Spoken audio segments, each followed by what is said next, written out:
Hey everyone, today I'm going to do an interview with Mr. David, who is the Director of International Student at Trine University. How are you, Mr. David? I'm doing great. I have some questions that we're going to ask you about Trine University and the ESL program. Okay. First question, may you give us a brief description about the ESL program? Okay. Yes, our ESL program at Trine is divided into 4 levels, and our levels 1, 2, 3, and 4. And our levels 1 and 2 are generally for basic English, helping students get a foundation of vocabulary and of getting practice speaking, practice listening, reading, and basically overall general English to build a foundation so they can be successful in levels 3 and 4. Our levels 3 and 4 move more towards academic English. So the students in level 3 and 4 start to write more sophisticated papers, essays. They're reading more authentic textbooks and texts in English that are more based on what they're going to need in their academic studies, in their academic programs at Trine. So our basic program is moving from general English to more academic English. And after level 4, students complete the program, level 4, with a C+ average. They move into their academic programs at the university. Thank you. What is teaching method are used to prepare the student for academic life? Again, we start with the lower levels at more basic English, and so the students at that level need a lot more support, and they're kind of moving more slowly at acquiring more and more language. As we move towards the higher levels in 3 and 4, the students are doing activities and projects. They're doing some language learning activities that are modeled more like their university classes will be. And I'll give you an example.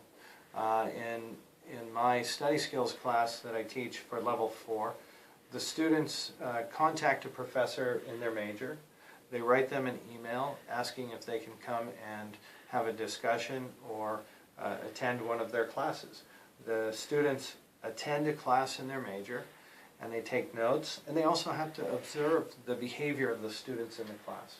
They report on not just the lecture that they listened to or the classroom that they observed, but they also report on the students' interaction in the classroom. And so the students come back and they have about a 4 or 5 page report that they give to me as their ultimate project, as the outcome of the project. And so that's just one example of a kind of academic type of activity that the students will do in the ESL program to help them get prepared for their studies in the academic programs. What is the price of cost for ESL program? Currently, our ESL program is roughly estimated cost about $20,000 a year.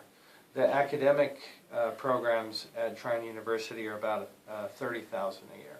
So we're talking about for the ESL program about $10,000 per semester, and that includes textbooks and all of the technology. We go on a lot of trips on Fridays. We do extra outings and activities out in the local community, and all of that is included in the tuition price. Since you are the director of the international student at Trine University, what is the general idea about Saudi students? I am very happy to have Saudi students at our university because it brings such an interesting international element to a small town in the middle of America that normally would not meet people from Saudi Arabia or from other parts of the world. So my first take on that question is that Saudi students are kind of essential, just as being a part of this university, and it's very important for our native students to meet students from Saudi Arabia, because your culture is so different from ours, and your experiences in the world are so different from ours, that I think it's a really important process to have international students at our campus. And it's important for the Saudi students, but it's important for the American students too, to get to know people from Saudi Arabia, from other countries in the world. As students and as individuals, I think Saudi students are very hardworking. They study a lot, and they sometimes almost kill themselves studying too much. They work very, very hard. But I do think that their study methods need to really improve once they get here, because I think that in general, Saudi students come with an ability to memorize a lot because of the school system. The way that they've been taught most of their lives has been to remember a lot of facts, or a lot of, just to memorize a lot of facts or statistics, things like that, and then spit those back out on a test. But our students find that study in America is very different, especially at a university level. You're not given a lot of guidance about what to study by your professors. And so to prepare for a test, to prepare for an exam or a quiz, you are not given the answers, or you're not given so much pointed guidance about what to study. So one of the problems that the students often have is they don't know exactly how to do that, how to decide what is important to study when no one is telling them what to study, right? And so that's a difference in our school systems, and it's a difference in how we approach testing, how we approach learning. So it's a very different system. So the students that I have from Saudi Arabia, very, very, very polite, very, in general, very nice, very social, and part of your culture, I think, supports that and promotes that. But in the education system, there are some things I think you just don't get enough practice doing as you're growing up in school that are, in many ways, how we do it here. The requirements for being a university student in an American university.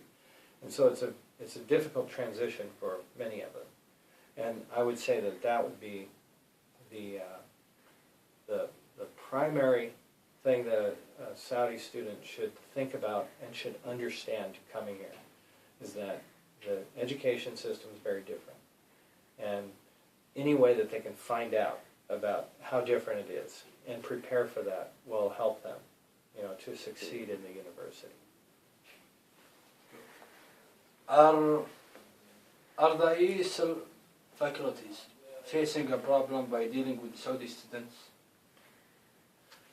The one issue that comes up a lot, especially in my classes because I teach writing, and that tends to do with plagiarism. Plagiarism means it's a form of cheating where you take information or language that someone else has written and you say it's yours. Okay. This is not just a Saudi student problem. This is a general student problem around the world, because the access to information on the internet is so easy now. You can just go in and cut and paste. And I find that this is something that some students, they just don't even think it's cheating, or they don't know it is. They just grab it, or it's a laziness or something. It's a shortcut to... They see some text that looks really good on the internet. Oh, this is what I want to say, and they plug it into their papers. Professors today can find this plagiarized text very easily, and we can see it too in the writing. I know my students' writing after 2 or 3 weeks. I know how they write. I know their problems at the grammatical level, and I know their style of writing. And so when I see a piece of plagiarized text, it's very easy for me to see it, and then I can find it on the internet very easily. Plagiarism in the United States is seen as cheating, and it is an offense which many students get kicked out of school for. Our basic policy on this is you get an F on the assignment. If it happens again, you get an F in the class. If it happens again, you're out of the school. So there's basically a three strikes you're out policy on plagiarism. And this is an important issue, I think, for Saudi students to know coming here. They should not do it. We have it happening every semester, and students are warned about it. And if it happens again, they fail an entire course. If it happens, this goes in the file, on the student file. So it happens again, they can be kicked out of the university, and it's happened a number of times. So it's something to be really careful about, and I think that many students do it as a form, as a kind of a tool, a survival tool, you know, to have something to produce. But it's a shortcut that can really lead to, you know, have bad consequences for the student. And also they kind of cheating themselves. They want Yes. their own thing. Yeah, Or, and part of it is, you know, many students view some classes that they're taking as, well, why do I have to take this class? This is not related to my major, and so it's not hurting me at all. But really, in reality, they're not learning the language. They're also not thinking about it because they're using someone else's ideas. So in a way, you're right. Yeah, they're cheating themselves first out of language, developing their own language, and also developing their ideas and their thoughts and their thinking and being able to communicate. Because that, you know, again, as I was telling you before, I could cut and paste some Arabic. yeah. Say, this is my paper in Arabic, and I may not even know what it says. And I won't be able to do that, you know, if someone asks me a question. So, it's a very important issue. And I would say that this is the main difficulty we deal with. That is a big offense, you know, or it's a big problem that has negative consequences for the student. But it's in all of the syllabus, in all the syllabi. If you get a syllabus for your class, there's an entire half a page devoted to cheating, doing your own work, and plagiarism. And so, and I, as a teacher, I always have to go back and emphasize that again, because someone always does it in every class, you know, and then I have to say, go back and look at the syllabus, here's the policy. Okay? Thank you. And what are the pros and cons of being a Saudi student at Troy University? I'll start with the pros, and basically, being a small university of about 2,000 students, this translates into the classroom as a very small ratio of student to instructor. You know, it's about 1 to 14, 1 to 15.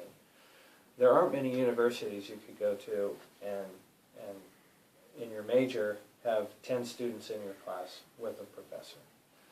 This helps with individualized attention.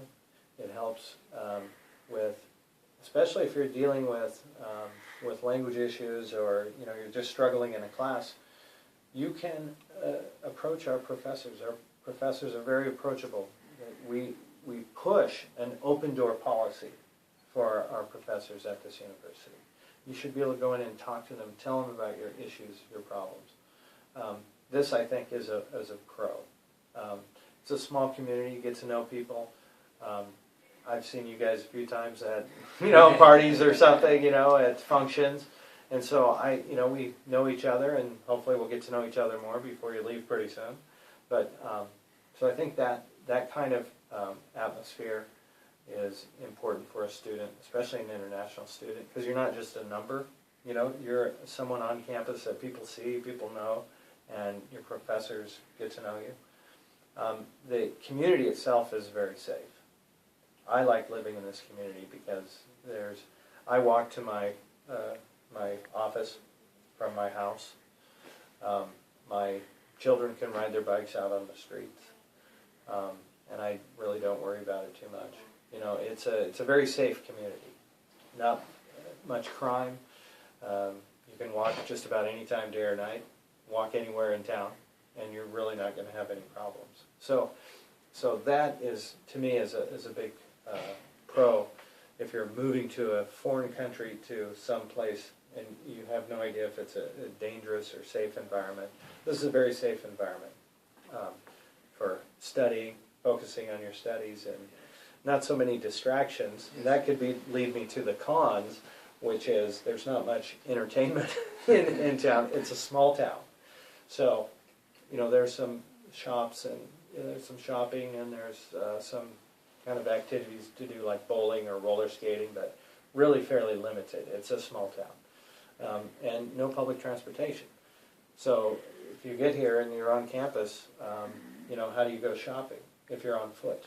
You know, there's no taxis, there's no public transport. So you have to kind of have a car, and, you know, I think most of the students either have one or they have a friend who has a car, so it doesn't end up being a big issue.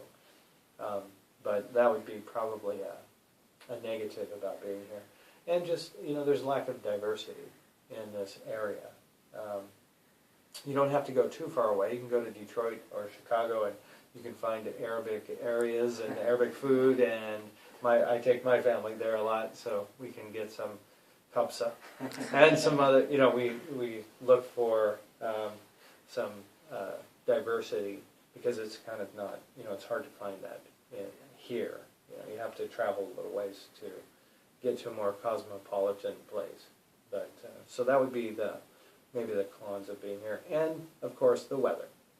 It's been snowing for months now, and cold and windy, and so many of our students are, if you're from Saudi Arabia, you're from a much warmer place and much drier place. So that can be shocking to some of the students, just how cold it can get.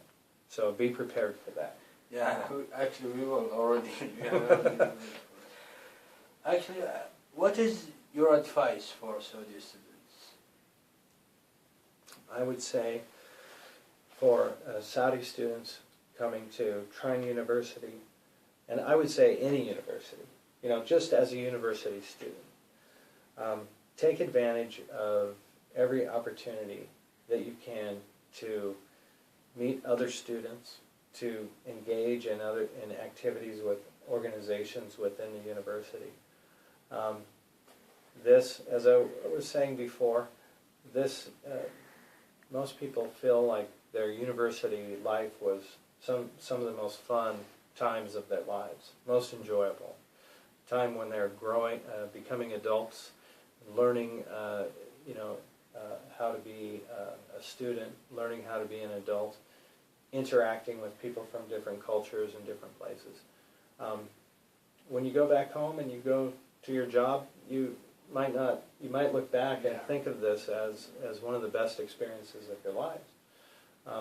But many of our students get caught up in study, and they want to rush through their program and not appreciate what being a student is actually a lot of fun. It can be a lot of fun, and it's an enjoyable process. Learning sometimes it seems like it's a hard, difficult, terrible thing, but in reality, it should be something that we enjoy doing. Not just fun, haha, entertainment, but actually an enjoyable experience, right? And so I would say, I know that Saudi students sometimes have pressure to complete their programs, but try to see if you can fit in, extra time to really take advantage of your experience here. Joining different clubs, organizations, groups, doing things that are a little bit outside of the box. Go to events that you normally wouldn't go to, so that you can get the most out of your experience living in the United States for the short amount of time in your life. So that's what I would say. That would be my advice for the students. Thank you, Mr. David, for give us your time and sorry for keep you a long time. That's Sorry about okay. that. It's been my pleasure. Thanks so much. That's I've my enjoyed pleasure. it. Thanks so Thank much.